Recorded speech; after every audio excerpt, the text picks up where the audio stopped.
A una semana del gran fraude electoral que cometió la tiranía venezolana, continúan creciendo muchas emociones, la incertidumbre, el escepticismo y por supuesto el optimismo también en algunos grupos. Hoy justamente vamos a analizar qué ha sucedido en este tiempo y realmente quién se está fortaleciendo. Ya se llegó hasta el final, hay un plan B, todo lo vamos a estar analizando el día de hoy. Comenzamos.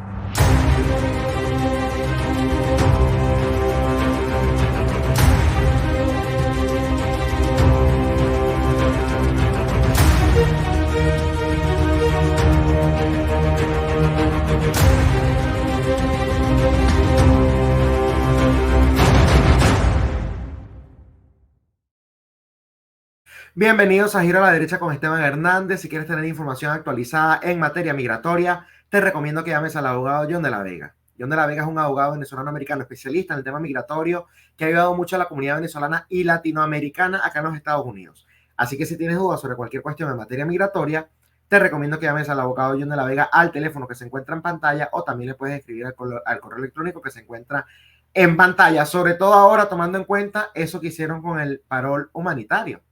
¿Cómo te afecta esto? Llama al abogado, escríbele y así estás también bien informado. Bueno, como les estaba comentando, ya una semana desde que se perpetró aquel mega fraude, un fraude absurdo que todo el mundo sabe que evidentemente sucedió en Venezuela. Muchos analistas habían dicho que era imposible que cometieran un fraude porque, bueno, la diferencia va a ser tan grande que el régimen se iba a ver obligado a ello. Otros afirmaban que los militares se iban a voltear, pero siempre hubo un grupo bastante escéptico que negaron estos escenarios y que dijeron que la única manera sería, digamos, de que Nicolás Maduro se diera el poder, es que hubiese una opción de fuerza que justamente le hiciera frente a ello. Y hoy justamente vamos a hablar con uno de estos escépticos. Invito entonces ahora a César Sabas, ya lo conocen, geopolitólogo. Bienvenido, César, ¿cómo estás? Hola Esteban, muchas gracias, siempre un gusto estar acá. No, muchas gracias a ti como siempre por haber aceptado la invitación. Ya tenemos 3 semanas que, bueno, te invito una o 3 veces, te invito una semana, una no, una sí, una no, y ahora te toca nuevamente porque creo que es importante analizar desde el punto de vista estratégico, ¿no? Lo que está sucediendo, sobre todo cuando desde un inicio tú fuiste una voz muy lúcida que creo yo se ha venido cumpliendo todo lo que habías dicho. Pero bueno, más allá ya de decir ahora esto fue lo que va a pasar, quiero que justamente analicemos lo que sigue sucediendo en estos momentos, ¿no? Hay mucha gente, César, y ya lo comienzas incluso a ver en redes sociales, lo comienzas a ver con el tema de que, bueno, las calles se están enfriando, que están diciendo, y muchos de ellos, por cierto, que estuvieron esperanzados en algún momento con este proceso, que están diciendo que están sintiendo una especie de déjà vu, que quizás lo que sucedió en el 2014 y 2017, incluso 2019, con Guaidó como gobierno interino, porque hay que reconocer que algunos países ya han reconocido la victoria de Edmundo, ¿no? Y han desconocido, por lo tanto, a Nicolás Maduro. Entonces dicen, bueno, estoy viendo lo mismo. ¿Están equivocados al tener esta percepción, César? ¿Qué nos dices? De hecho, yo creo que es hasta peor.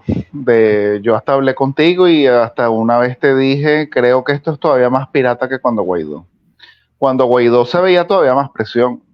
Sí, Y de hecho hubo los 50 países que reconocieron a Guaidó como presidente, se impusieron las sanciones.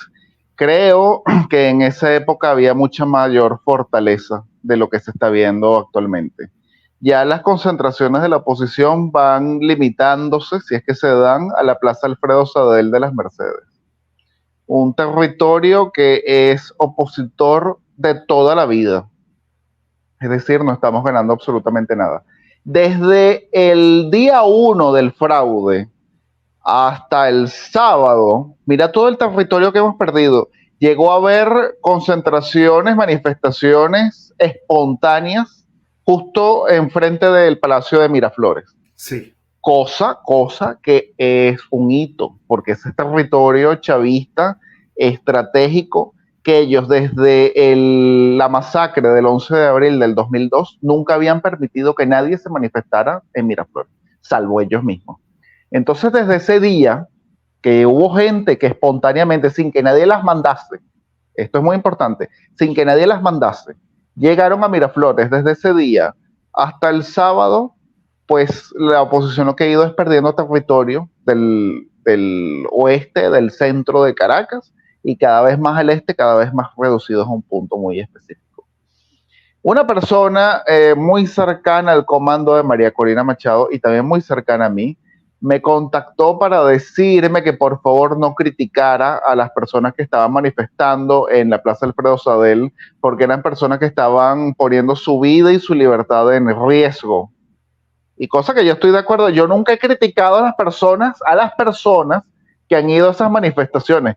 Yo estoy criticando a una dirigencia que Exacto. no tiene ninguna estrategia a 25 años de chavismo. Yo este tipo de errores se lo puedo pasar los 2 primeros años del chavismo. Del 11 de abril en adelante, o sea, desde el 2002 en adelante ya yo no lo paso. Pero ya estamos a 25 años de chavismo, ya no se debería estar corriendo los mismos errores.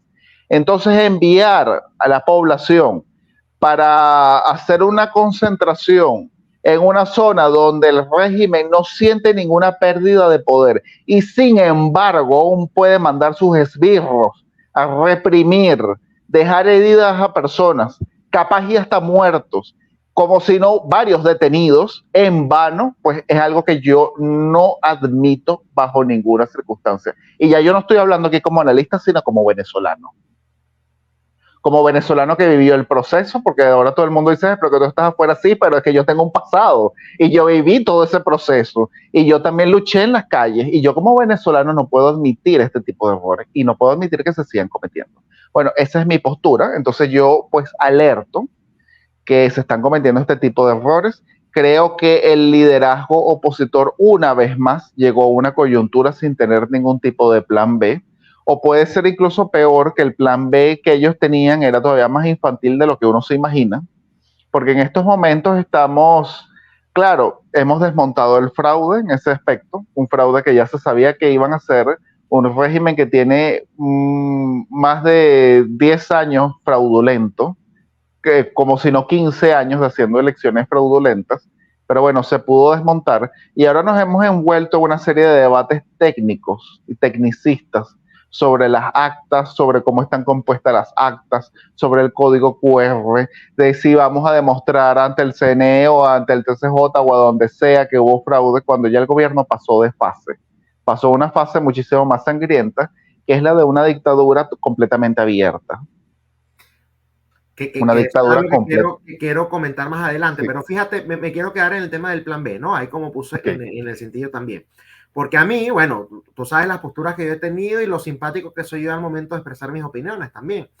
Y muchas personas me han dicho, ayer, hace 2 días, hace 3 días, el mismo 29, con los insultos que por supuesto me corresponden, estúpido, ¿cuándo te vas a disculpar? ¿No? Yo no sé de qué me tengo que disculpar porque hasta los momentos yo creo que se ha venido desarrollando todo lo que habíamos advertido.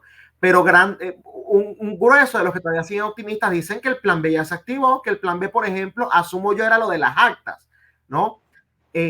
Yo quiero que tú trates de darme luz como eso de las actas, que ojo, fue brillante, yo lo dije en varias entrevistas, para demostrar el fraude fue brillante, pero a mi juicio eso es parte del plan A, que es el plan electoral. La cuestión es cómo cobras, que ese sería el famoso plan B. ¿Tú cómo me dices en este aspecto y a esas personas que están diciendo eso? ¿Realmente se activó ya el plan B como ellos dicen? ¿Está por verse? ¿O es todo parte del mismo plan A, César? Mira, María Corina Machado tiene complejo de Aung San Suu Kyi. ¿Quién es Aung San Suu Kyi?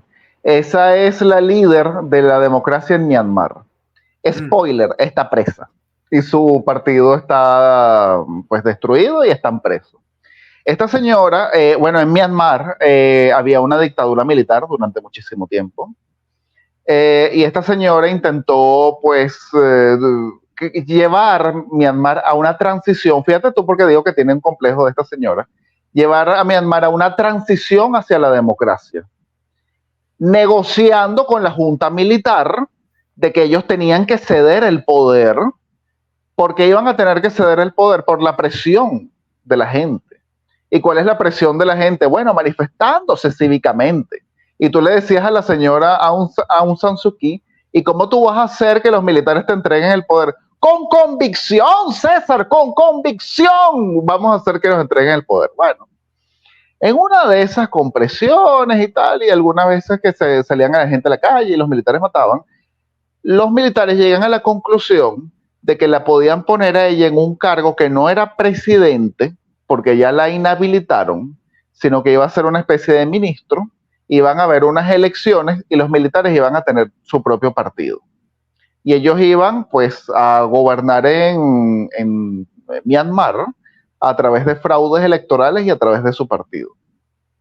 Esa es la negociación que estaba planteada en Venezuela, pero llega un momento en que ni siquiera con fraude los militares ganan las elecciones en Myanmar. O sea, porque era la paliza, abrumadoramente la paliza.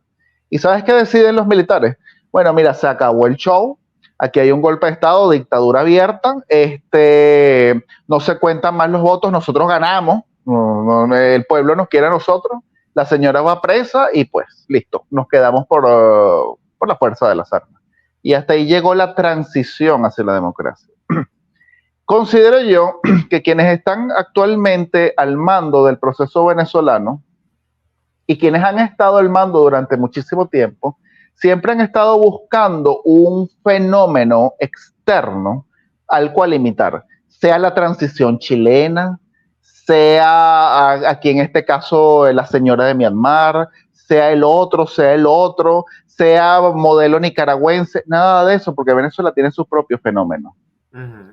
Tiene su propio fenómeno, tiene su propio monstruo. El chavismo es un monstruo con vida propia y hay que entender al chavismo tal y cual es. Entonces pasó que el chavismo pues no pudo ni siquiera mantenerse con los fraudes de toda la vida, porque esta gente se organizó muy bien, muchísimo mejor de lo que yo me esperaba. Estoy hablando de la gente de María Corina Machado. Se organizaron muy bien para obtener las actas electorales. Y hay ciertas cosas que todavía no se saben públicamente, que además explican por qué el fraude no le sirvió en esta oportunidad, que ya más adelante las dirán, me imagino. Pero se organizaron de una forma en la cual yo les tengo que dar el gran punto, porque se organizaron muchísimo mejor de lo que yo me esperaba y de lo que ha venido demostrando la oposición durante todo este tiempo. Así que, mientras se están haciendo el escrutinio, ellos van publicando las actas electorales. Creo que eso fue una gran sorpresa que recibió el gobierno. Correcto. Fue una gran sorpresa. ¿Dónde está lo infantil? Lo infantil no es haberse organizado, no es haber tenido las actas, no es haber hecho todo eso que les resultó de maravilla. Lo infantil es creer que esto es como una especie de juego de monopolio, cuando tú capturas al que está haciendo trampa, al que le está metiendo la mano en el banco y lo delatas. Mira, te capturé, le estás metiendo la plata en el banco y todo el mundo lo ve y este señor no tiene más opción que irse del juego. Pues Diosdado Cabello, Maduro, los hermanos Rodríguez no tienen opción de salida en Venezuela. No hay forma en la que ellos puedan aceptar ninguna transición, ninguna, ni la más mínima, en absoluto ninguna. Entonces el infantilismo fue no creer que ellos iban a hacer justamente lo que hicieron. Parar el conteo, imprimir un boletín X, dar los resultados, decir que son irreversibles y tumbar la página del CNE. Y eso fue lo que hicieron el día de las elecciones. Y creo que los dejó fríos porque no se esperaban que el régimen iba a llegar a tanto. Lo cual no entiendo porque alguien que ha matado a tantas personas, quien es capaz de matar, es capaz de robarse unas elecciones. Correcto. Así que, pues, simplemente hicieron algo que, en mi opinión, como analista realista, pues iban a hacer. Algo que ya hubo un conato en el referéndum del Esequibo, donde votaron a duras penas 2 millones de personas. El presidente del CNE no tuvo ningún problema en decir que votaron 10 millones y medio de personas. Exacto. Entonces ya por ahí ya había, digamos, una introducción de lo que venía. Ellos no se prepararon para esto. Y aquí es donde no hubo el plan B. El plan B de, digamos, exponer el fraude lo hubo con lo de las actas. Eso sí yo lo entiendo. Pero no hubo el plan B de qué iba a pasar cuando el régimen se terminara de quitar la careta y dijera, bueno, mira, sabes que yo me quedo por la fuerza de las armas. Y ahí es donde los agarró desnudos, porque no tenían cómo responder a eso. Algunos, he debatido con algunos que están detrás, digamos, de, entre comillas, las estrategias de este comando, que me han intentado asegurar de que se busca que haya un quiebre en el chavismo. Pero ojo, cuando yo les digo Diosdado y Maduro no van a pelear, no, pero no es un quiebre entre ellos, sino entre los factores menores del chavismo. Y ahí es donde yo digo, mira, se fue Edgar Ramírez, que era el zar del petróleo en Venezuela. Rafael Ramírez. Rafael Ramírez, exacto. Después metieron preso a Tarek El Aisaimi, que era el otro zar del petróleo en Venezuela. Ahí tienes a Juan Barreto, que llegó a ser incluso alcalde metropolitano, hoy en día es un pobre diablo, un don nadie en Venezuela. Tienes a ministros que han huido y están afuera, a la fiscal que está afuera porque si no la meten presa. Tienes un ex general, Raúl Isaías Baduel, que todo el mundo decía que era el que controlaba en el ejército, murió en el calabozo solamente por hablar. Entonces, que tú me digas que tú podrás lograr que un concejal, un diputado por ahí o uno que otro gobernador, lo que ellos llaman los chavistas menores, se voltee, eso no va a suponer el quiebre del régimen. Porque el núcleo duro del régimen siempre va a estar junto, siempre va a estar sólido, y son los que se radicalizan justamente en estos momentos. Entonces, por eso yo siempre he dicho y siempre lo he propuesto, de que no hay ninguna salida pacífica en Venezuela, y mientras no lo entendamos, lo que estamos haciendo es perder tiempo.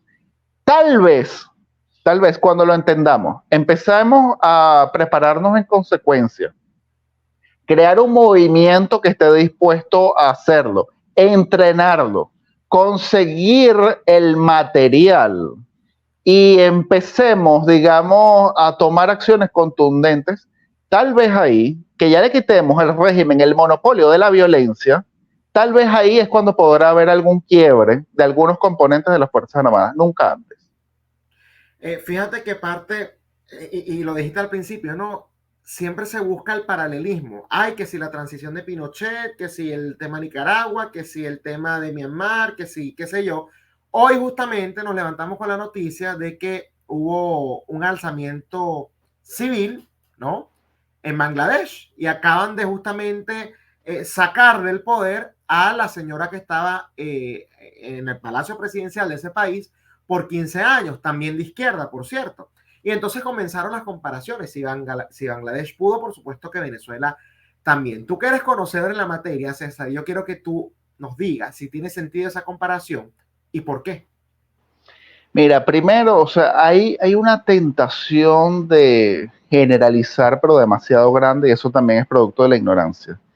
Si nosotros fuéramos de Bangladesh, es muy probable, y ojo, lo digo tú, yo y mucha de la gente que nos está oyendo, es muy probable que nosotros militásemos en ese partido de izquierda. Y te digo porque Bangladesh es un país musulmán, primero que nada. En el mundo musulmán, el laicismo ha entrado justamente por la izquierda, porque justamente quiere la separación de la iglesia o de la religión con lo civil. Este es un partido de izquierda, pero de centro izquierda, son socialdemócratas, nada que ver con el comunismo. Y de hecho, con esta señora hubo un boom económico muy importante en Bangladesh. Ella no hizo expropiaciones ni nada de eso. La gente se alzó en Bangladesh, no tanto por el tema de la izquierda, la derecha, ni nada de eso. Bangladesh, bueno, es un país muy bananero, así que todos sus gobernantes son corruptos. La señora, pues, es corrupta. Y ojo, yo te estoy diciendo que si hubiese sido de Bangladesh, tal vez milito en ese partido, porque la oposición también es corrupta, o sea. No es que hay alguien que va a llevar a Bangladesh a Suiza. Y la señora, pues, estaba implementando una ley, o quería implementar una ley en la cual se reservaba 2/3 de los empleos en Bangladesh a los familiares de los héroes de la guerra de independencia. Y adivina quién hizo la guerra de independencia. Pues el partido de esta señora y su familia. Entonces, claro, la gente se molestó. Pero un detalle, cuando me hablan de un país musulmán, esto es fundamental, porque aquí el género se importa. Un país musulmán y ya va, y la tirana, la dictadora era una mujer, y hay algo que no cuadra. O sea, porque es un país musulmán, vamos a estar claros, una religión bastante machista, mucho más machista que las occidentales. Que sea una mujer la dictadora. ¿Qué cargo tenía la señora? Primer ministro, o sea que ni siquiera era presidente. Estamos hablando de un país parlamentario. Eso quiere decir, y ojo, pueden buscar la constitución de Bangladesh, el primer ministro de Bangladesh no es comandante en jefe de las Fuerzas Armadas. Quiere decir que ya no controlaba las Fuerzas Armadas. Y de hecho, las Fuerzas Armadas se negaron a participar en la represión. De hecho, hay videos de gente saludando a los militares que ellos iban camino al Palacio Presidencial y los militares, vayan. Tal cual, tal cual. Entonces, bueno, las protestas se le descontrolaron a esta mujer porque obviamente solamente tenía la policía civil y hasta que dijo, pues bueno, hasta aquí llegué, pues y me voy. No es para nada el caso venezolano, ni es tampoco una dictadura estilo el chavismo en Venezuela. O sea, en Venezuela yo acabo de publicar una foto en Facebook y está en Twitter, todo el mundo la puede ver. Maduro vestido de Guardia Nacional. Y está Diosdado Cabello, que es militar activo, esto es muy importante, militar activo, obviamente vestido de capitán, dándole órdenes hoy a los generales en una reunión con militares. Diosdado Cabello, siendo capitán activo del ejército, es diputado, jefe de la bancada parlamentaria del oficialismo en la Asamblea Nacional y es el jefe del partido. Se le está violando la Constitución. Nunca ha habido nadie en Venezuela que viole la Constitución tanto y tan fuerte como Diosdado Cabello.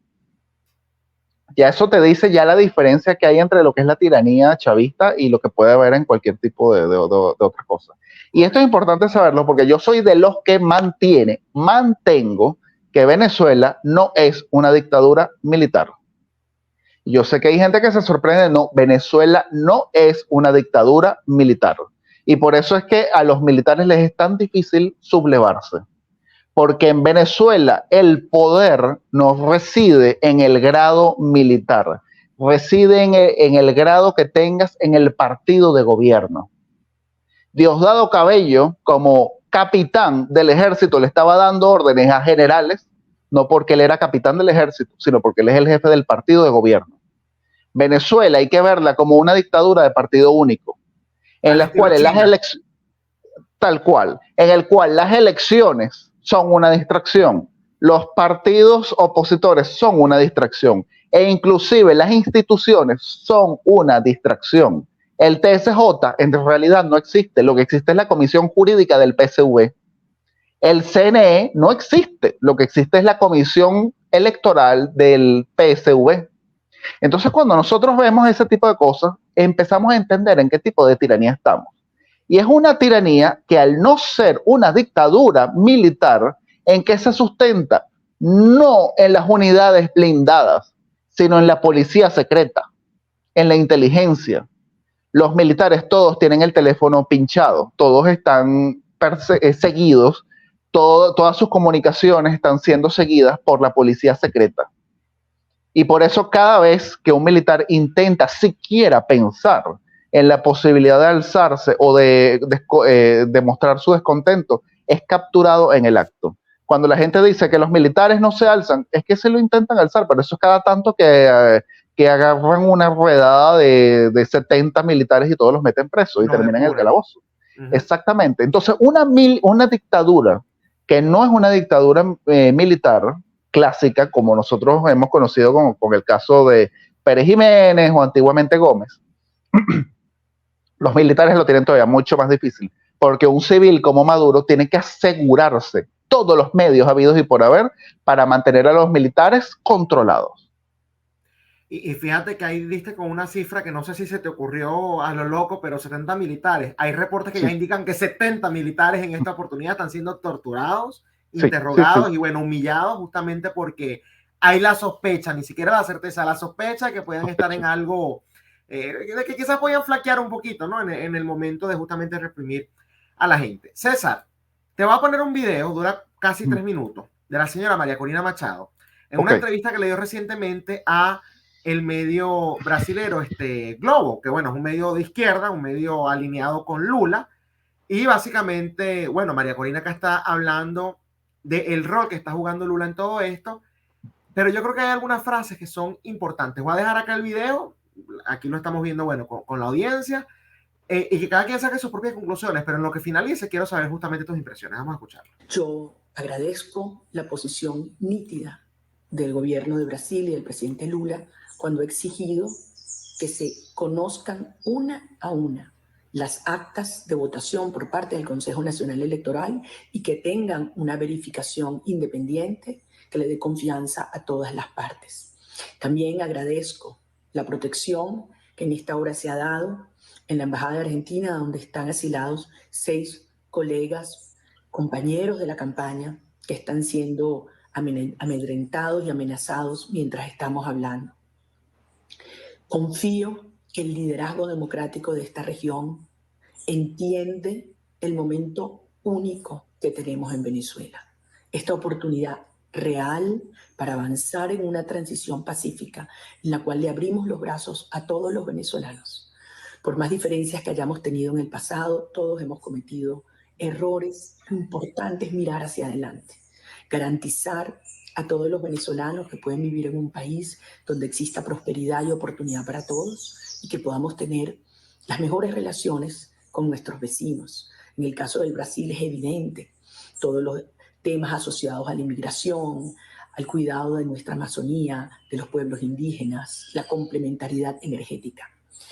Tener claro que si Maduro decide permanecer por la fuerza, lo que viene es un proceso de desestabilización con enormes y terribles consecuencias, no solamente en vidas, sino también en destrucción interna y un proceso de migración masivo que afecta y desestabiliza la región. Es hora de mirar adelante. Sabemos que estamos en una fase compleja. Me hacen muchas preguntas sobre el papel de las Fuerzas Armadas y sobre otros sectores. Yo quiero que entendamos, el pasado domingo 28 de julio, todos los venezolanos, incluyendo los militares que estuvieron en el Plan República, fueron testigos de lo que ocurrió. Saben la verdad. Se comportaron acorde a la verdad. Y yo confío que va a prevalecer la sensatez y el amor a Venezuela, el respeto a Edmundo González como presidente electo y avanzar en un proceso de negociación donde haya garantías para todas las partes y que podamos lograr fortalecer nuestras instituciones democráticas y que aquellos que se han ido regresen a casa. Necesitamos al pueblo de Brasil. Confiamos en ustedes que nos acompañarán en esta hora, como toda América Latina. Venezuela será libre y será una nación próspera, en libertad y en paz. Bueno, ahí tenía justamente lo que estaba diciendo la señora Machado para este medio, como dije, de izquierda.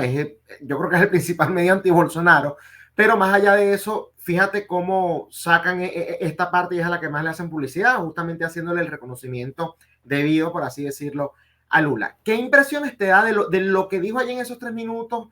¿Qué sería lo más importante que tú sacas allí y qué impresiones te da esto? Yo después te quiero también dar las mías, porque bueno, tú sabes que esto más que una entrevista es una conversación, como siempre hacemos. Bueno, es que ella está un poco en las manos de Lula.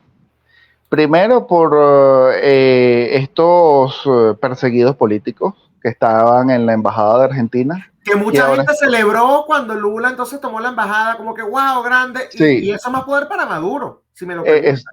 Tal cual, eso es más poder para Maduro, por supuesto que yo prefiero, yo conozco a una de las personas que están ahí asiladas y evidentemente que quiero por todos los medios posibles que evite la cárcel, así que evidentemente que yo prefiero que esté en manos de Lula que vaya a la tumba o cualquier cosa así, pero bueno, si nosotros nos ponemos a ver, quiere decir que estas personas ya no están custodiadas por Milei, sino por Lula. Entonces quiere decir que en el caso para nosotros, los que queremos la salida de Nicolás Maduro y de los regímenes, creo que estamos un poquito peor.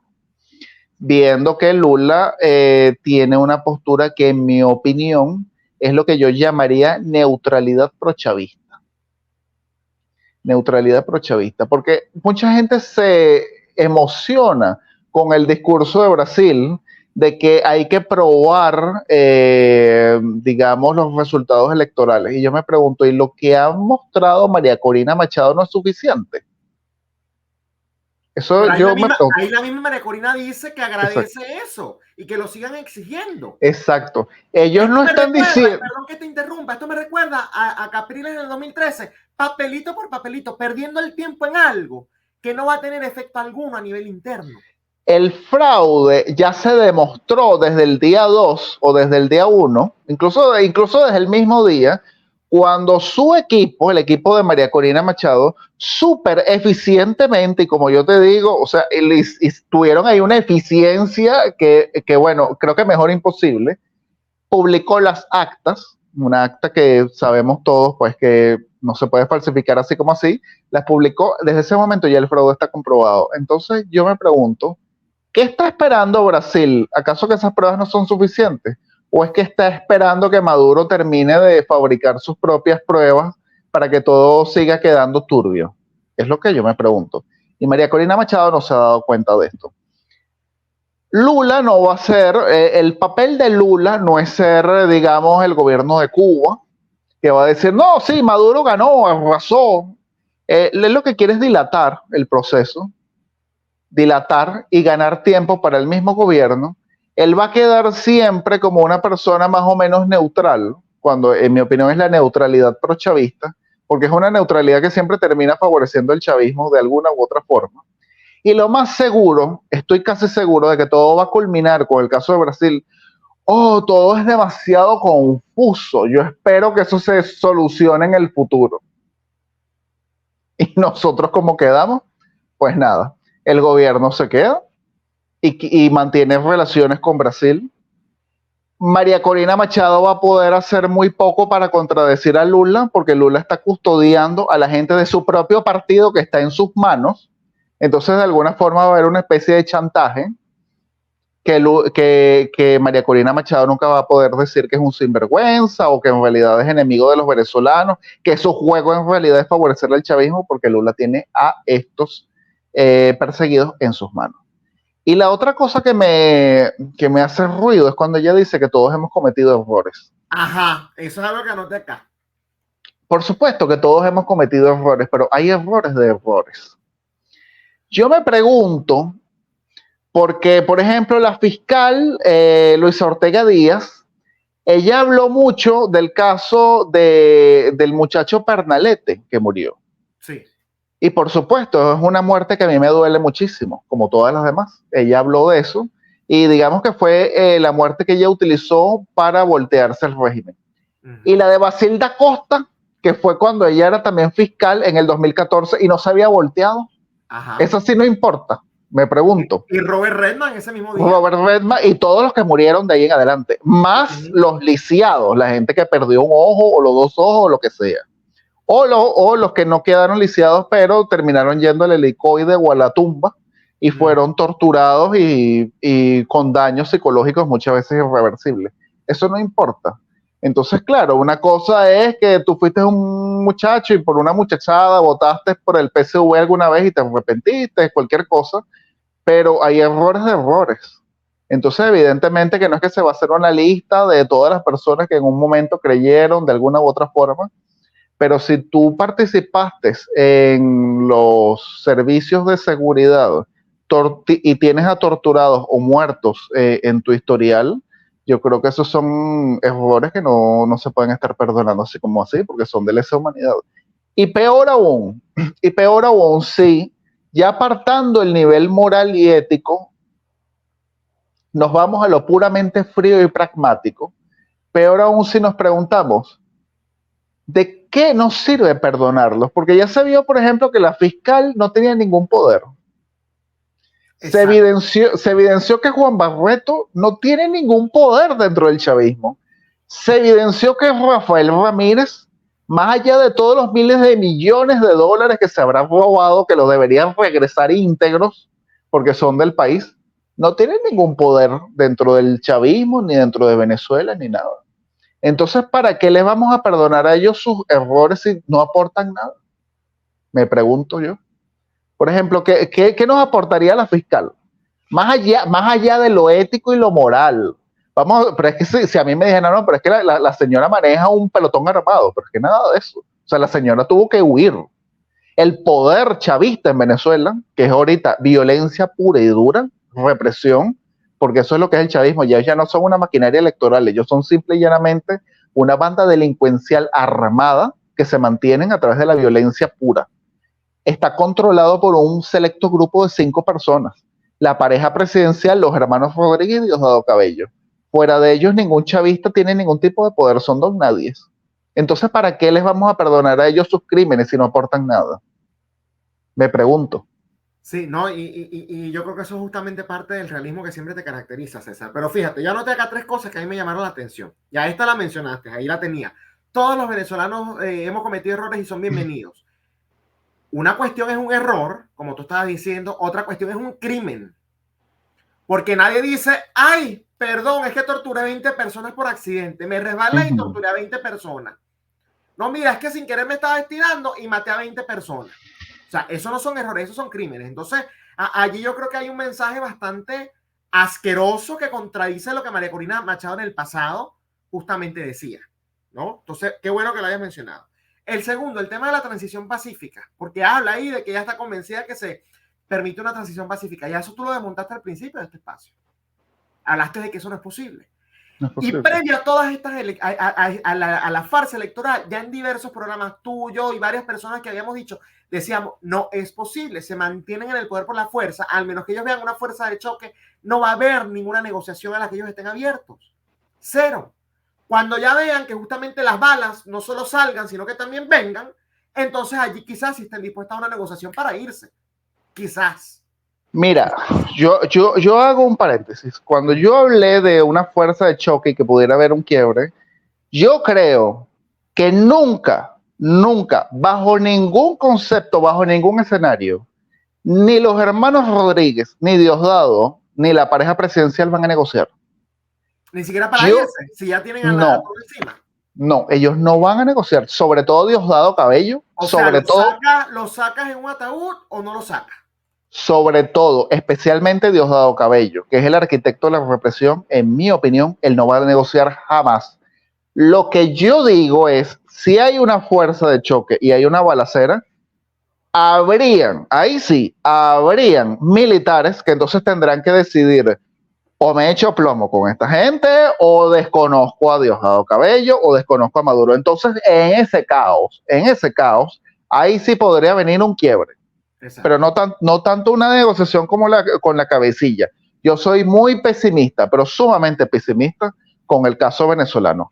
Ojo, no quiero decir que Venezuela está perdida, solo que la salida, en mi opinión, siempre, lamentablemente, va a ser abrupta y muy traumática.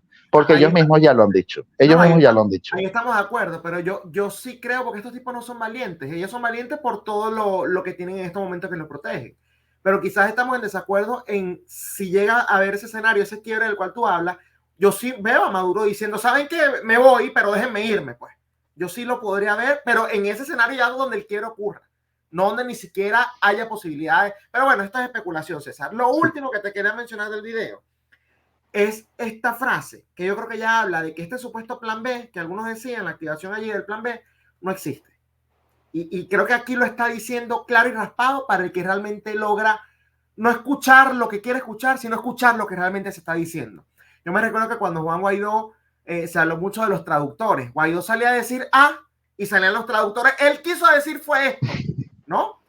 Con María Corina pasa lo mismo. O sea, María Corina dice algo. No, ella quiso decir fue aquello.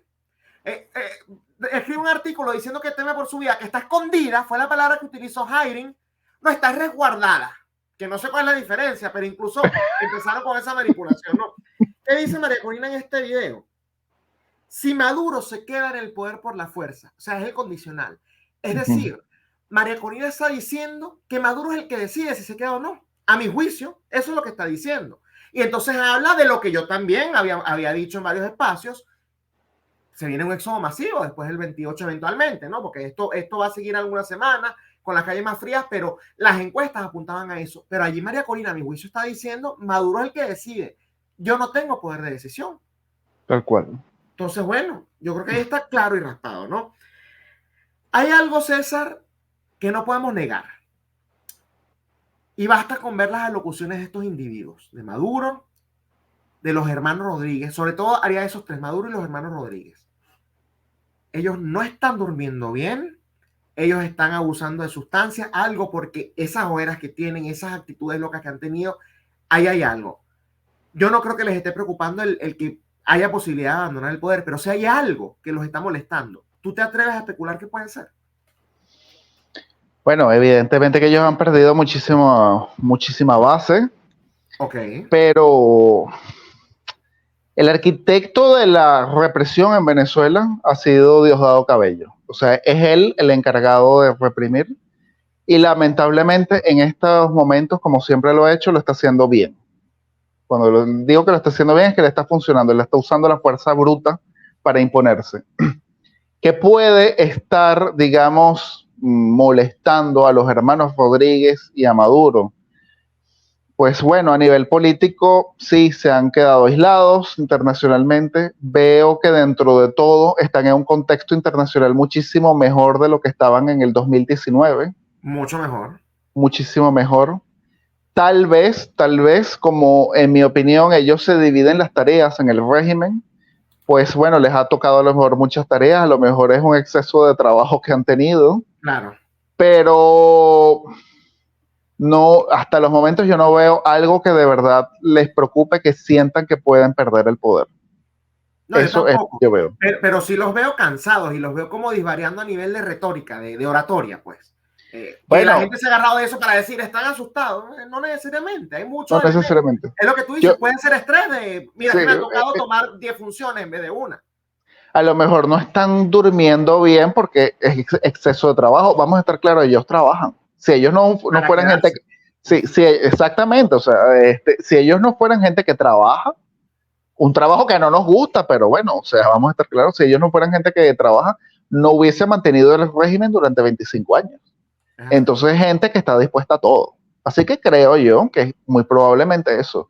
O sea, la función que ellos tienen, los digamos, sí, las funciones, su rol es de estar atendiendo llamadas constantemente, estar haciéndole seguimiento a todo el país, viendo que su base se ha reducido, porque eso ha pasado, vamos a estar claros. Eso significa que también entonces tienen que, la carga de trabajo es mayor para un grupo que es cada vez más pequeño. Muy probablemente es eso y muy probablemente por eso están tomando sustancias.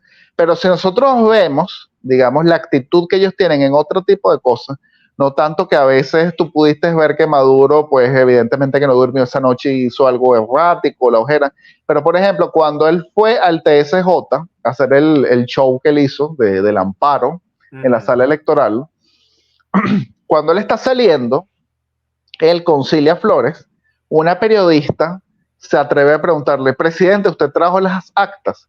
Y él se voltea en tono burlesco y le dice, mija, no me las pidieron.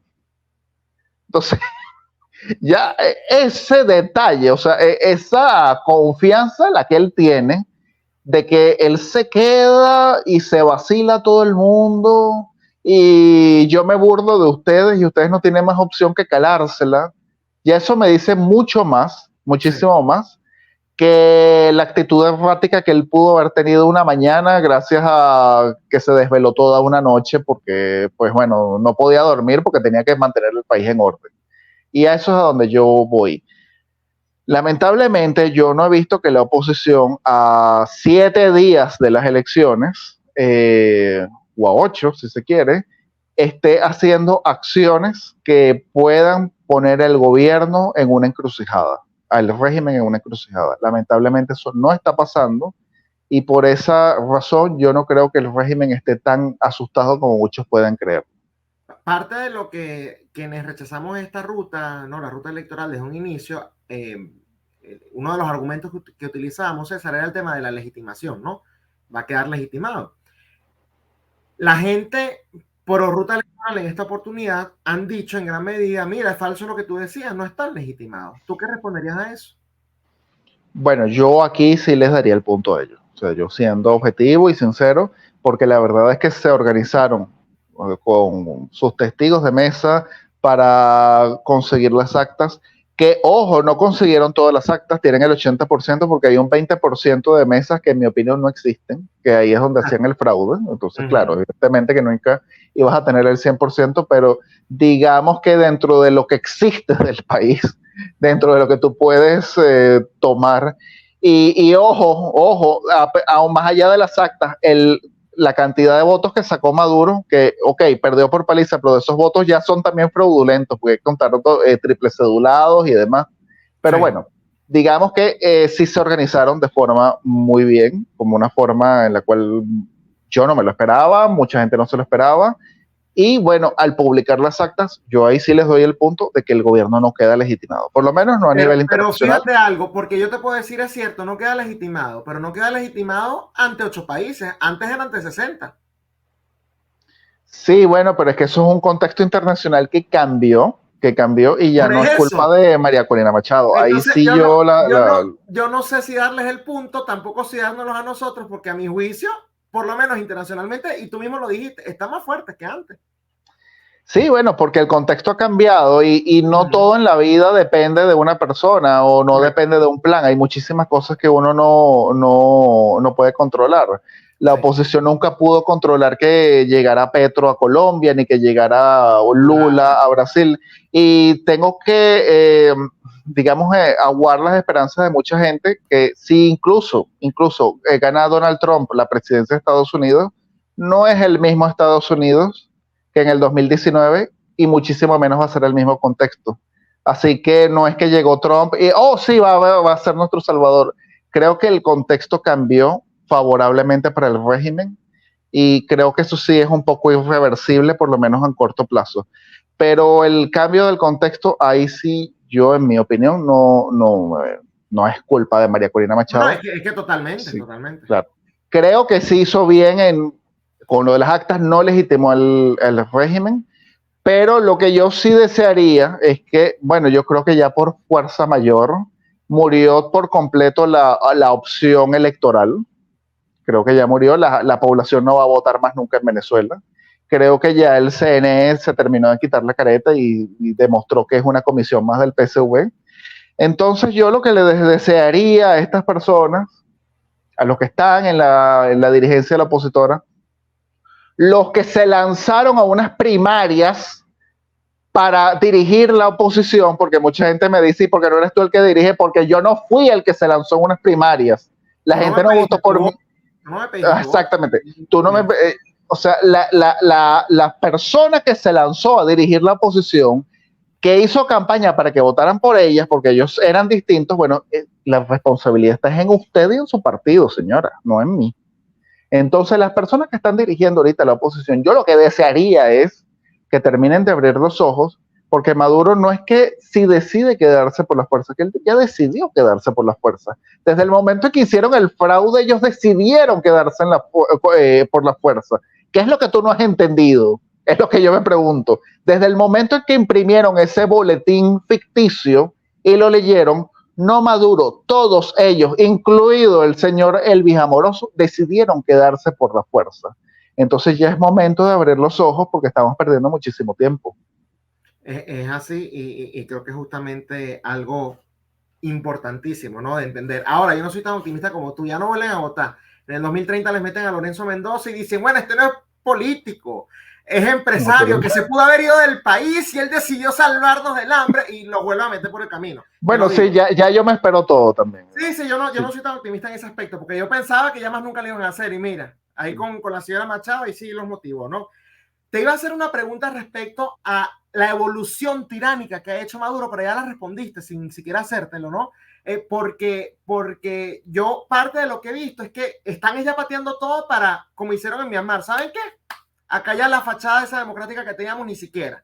Entonces muy probablemente creo que ese camino va por allí y estoy disculpa, hizo una amenaza a Maduro que creo que mucha gente no la captó cuando él dijo que si esto seguía, esto es lo que él llama el golpe de Estado, sí. Entre comillas, ellos iban a cambiar a otro tipo de revolución. Él ya lanzó esa amenaza y dijo, porque nosotros hemos seguido la revolución que nos dejó Hugo Chávez, pero si esto continúa, nosotros podemos cambiar a otro tipo de revolución. Y déjame antiguamente, antiguamente, hace varios años, cuando murió Chávez, Diosdado una vez dijo, a ustedes les conviene que Chávez no muera, porque él es el muro de contención a muchas ideas locas que se nos ocurren. Yo, ¿qué es lo que intuyo con ese de otro tipo de revolución? Mira, los bolcheviques no ganaron las elecciones en Rusia cuando sacaron el zar. Ellos la perdieron y las perdieron feamente. Sí. Entonces, ¿qué fue lo que hicieron? Pues anular la asamblea constituyente que estaban haciendo, anular las elecciones y lanzar la revolución bolchevique y el comunismo leninista, que después fue el comunismo estalinista, con sus gulags, que ya están construyendo unos gulags, por cierto, y pues su revolución soviética.